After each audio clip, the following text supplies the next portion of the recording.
বিপর্যস্ত উত্তরবঙ্গকে ছন্দে ফেরাতে তৎপর রাজ্য সরকার। সোমবার নাগরা কাটার পর মালবাজারে যান মুখ্যমন্ত্রী। মালবাজার বাসস্ট্যান্ডে মালবাজার থানার আইসির হাতে ক্রান্তি এলাকার জন্য ত্রাণ সামগ্রী তুলে দেন তিনি।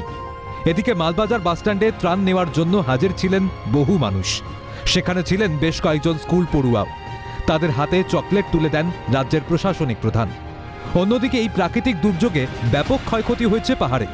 মিরিকে মৃত্যু হয়েছে অন্তত 11 জনের। এই দুর্যোগে কার্যত নিশ্চিহ্ন হয়ে গিয়েছে একাধিক গ্রাম।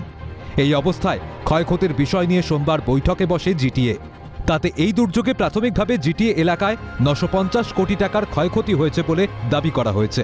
এহেন পরিস্থিতিতে এই প্রাকৃতিক দুর্যোগকে জাতীয় বিপর্যয় হিসাবে ঘোষণা করার জন্য রাজ্য ও কেন্দ্র উভয়ের কাছেই আবেদন জানানো হয়েছে জিটিএর তরফে।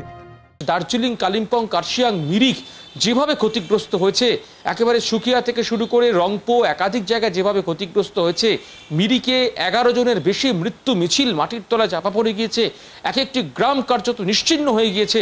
950 কোটি এই অঙ্কটা এখনো আপাতত যে অ্যাসেসমেন্ট করা হয়েছে জিটিএর তরফ থেকে, সে অঙ্কটা দাঁড়িয়েছে ক্ষতিপূরণ 950 কোটি টাকা।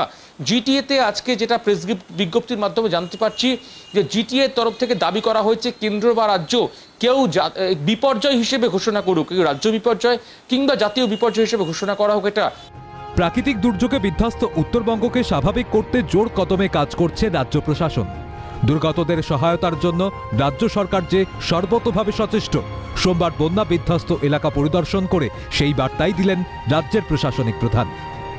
ক্যামেরায় শুভময় দাসের সঙ্গে রাজা সাহার রিপোর্ট, ক্যালকাটা নিউজ।